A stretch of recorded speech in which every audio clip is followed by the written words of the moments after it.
አሁን የምነግራችሁ ገጠመኝ ወይም ታሪክ ከ17 ዓመታት በፊት የተከሰተ ሲሆን እስከ ዛሬ ድረስ ታሪኩን በአይምሮዬ ሐፍዤ ይዤዋለሁ።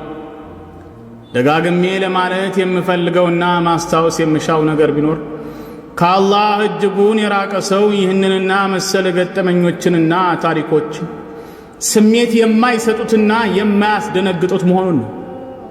ከኢማን ርቆ ያለ ሰው ምንም አይመስልም። ለምሳሌ ሰው ከመስታወት ፊት ለፊት ቢቆምና እንዴት አውሮፕላን 400 ሰው ተሸክሞ በአየር ላይ መብረር ቻለ? በርካታ ግዙፍ ነገሮችን ጭኖ መርከብ እንዴት በባህር ላይ መንሳፈፍ ቻለ? እያለ ቢያሰላስል ወይም ራሱን ቢጠይቅ እንዲሁም በምድር ላይ በሁለት እግር በአራት እግር የሚንቀሳቀሱትን ፍጡራን ቢመለከትና ቢያስተነትን ብዙ ተአምራትን ይገነዘባል።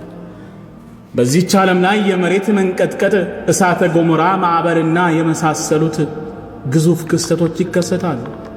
የሰው ልጅ እነኝህን ክስተቶች እንዴት ሊከሰቱ ቻሉ ብሎ አይምሮውን ተጠቅሞ ቢያሰላስልና ቢያስተነትን ምንድነው የሚያገኘው ምላሽ? ተፈጥሯዊ ክስተቶች ናቸው ይላሉ። እሺ ይህን ተፈጥሯዊ ክስተት ማን ነው እንዲከሰት ያደረገው? ምንም ጥርጥር የለውም አላህ Subhanahu Wa Ta'ala እንዲከሰቱ ያደረገው አላህ በሁሉ ነገር ቻይ ስለሆነ ነው። ምንም አይሳነውም እሱ። አዎ በትክክል። እናም ይህን የምልህን ገጠመኝ ወይም ታሪክ በኢማናቸው ደካሞች ሊሆን የማይችል አድርገው በማሰብ እንዴት ሊሆን ይችላል በማለት ግር ይሰኙበታል። በመጨረሻም አንድ ወንድሜ ቂሷውን በሰፊው እንዳሰራጭ አበረታታ። በእውነቱ ቂሷው በጣም ለየት ያለና ግር የሚያሰኝ ነው። በወቅቱ ካሜራ አብሮኝ ቢኖር ኖሮ በፎቶና ቪዲዮ ቀርጬ አስቀምጠው ነበር። ቂሷው ምን መሰለ? ሟቹ ሰውየው እድሜው ከ60ና 70 ዓመት በላይ የሆነ ሽማግሌ ነው። ሬሳው የነበረበት ክፍል ስፋት 4×6 የሆነ መለስተኛ ክፍል ነው። ባጭሩ በምቾትና ድሎት ውስጥ እየተንፈላሰሰ የኖረ ሰው እንደነበረ ቤቱ ይመሰክራል። የቤቱ ወለል ከማማሩና ጽዱ ከመሆኑ የተነሳ ፊቴን በእብነ በረድ ውስጥ ያሳየኛል። ሬሳው የተኛበት አልጋ አለ። 3 ሰራተኞች እሱን ብቻ ለመخدም ተመድበውለት በተጠንቀቅ ይخدሙታል። ልብ በል፣ ሬሳው ያለበት የጽዳትና ጥራት ነግሬሃለሁ። ከመሆኑም ጋራ ወደ ውስጥ ዘልቄ የሬሳውን ፊት ስገልጥ ለማመን የሚያስቸግር የሆነ ነገር ነው የተመለከትኩት። የጉንዳን ቁጫጭ መንጋ በአፍንጫው እየገባ በጆሮ ይወጣል። በጣም የሚገርመው በክፍሉ ውስጥ በየትኛው ጥግ አንዲት ጉንዳን እንኳን የሌለ መሆኑ ነው። ሬሳው ግን ሙሉ በሙሉ በጉንዳን ተወሯል። በጆሮው ገብተው ባፉ ይወጣሉ፣ በአፍንጫው ገብተው ባፉ ይወጣሉ።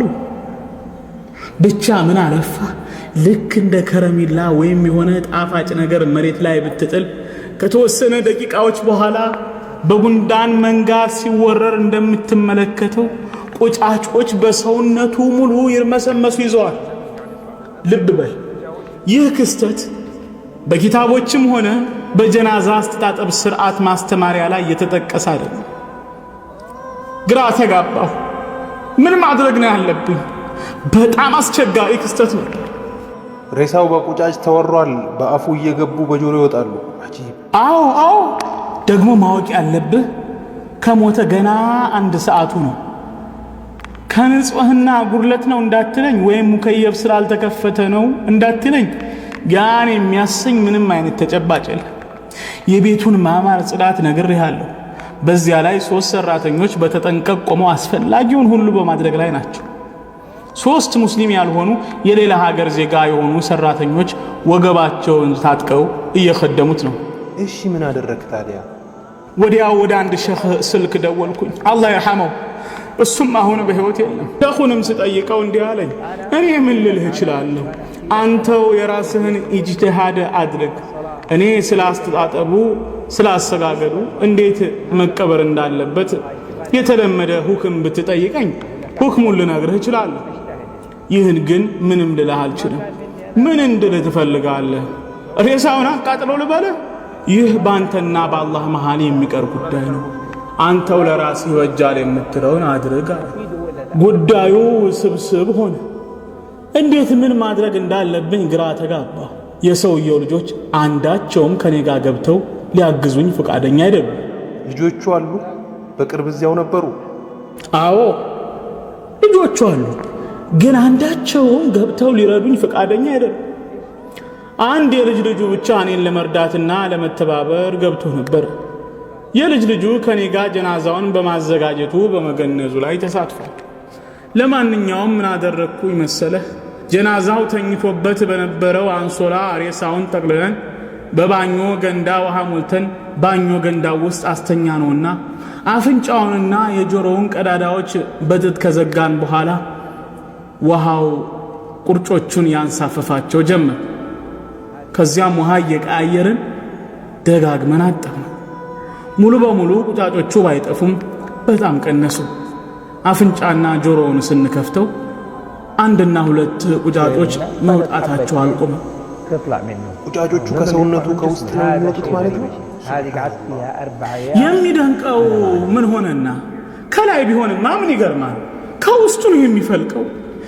ይህ እንዲህ እንደዋዛ የማጫውትህ ገጠመኝ በወቅቱ ለ4 ተከታታይ ቀናት እንቅልፍ የከለከለኝ አስደንጋጭ ገጠመኝ ነው። በህይወቴ የዛ አይነት አስደንጋጭ ክስተት አጋጥሞኝ አያውቅም። ጀናዛ ለማጠብ አዲሱኝ አይደለም። ያ ሼኽ ነቢል 1 2 4 5 ጀናዛ አይደለም በቀን የምናጥበው። ጅዳ ውስጥ ትልቁ የቀብር አስፈጻሚ ማዕከል ኃላፊ ነኝ። 2 እና 3 ጀናዛ አይደለም እስከዛሬ ያጠብኩት። ከዚህ ጀናዛ በፊት በመቶዎች የሚቆጠሩ ጀናዛዎችን አጥቤያለሁ። በአንድ ጁማ ቀን አስታውሳለሁ ሬሳዎች በሰልፍ ተደርድረዋል። አይረሳኝም። በአንድ ፈርድ ሶላት 7 ሬሳ ያጠብኩበት ቀን አለ። ከነኚህ በመቶዎች የሚቆጠሩ ያጠብኳቸው ጀናዛዎች መካከል 93 ጀናዛዎች እጅግ በጣም የማይረሱኝና ተጽዕኖ ያሳደሩብኝ ናቸው። መዝግቤ ይዣቸዋለሁ። ስማቸው የሞቱበት ዕለትና ቀን፣ መሞታቸው የተረጋገጠበት የሐኪም ማስረጃዎች ሁሉንም መዝግቤ አስቀምጫለሁ። 5 ጀናዛዎች ደግሞ የአይምሮ መታወክ፣ የነርቭ ውጥረት እየገጠመኝ ሆስፒታል እንድተኛ ምክንያቱ ነውኛል። እንዲያውም በኢንተርኔት ሼኽ አባስ ሞተ ተብሎ እስኪሰራጭና እስኪወራ የሚያደርስ አደጋ ደርሶብኛል።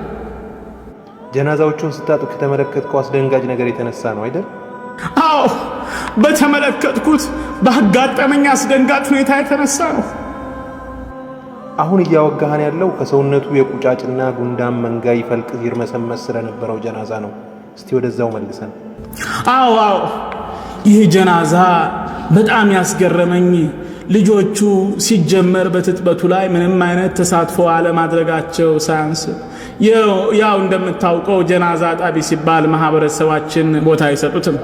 በዚያ ላይ ቤታቸው ድረስ ነው የመጣሁላቸው። ብቻ ምን አለፋህ አጥቤ ጨርሼ ስወጣ ከሟች ልጆች አንደኛው ያ ሼኽ ምሳ ከሹፌሮች ጋር እዛ ተዘጋጅቶልሃል በልተህ ሂድ አለኝ።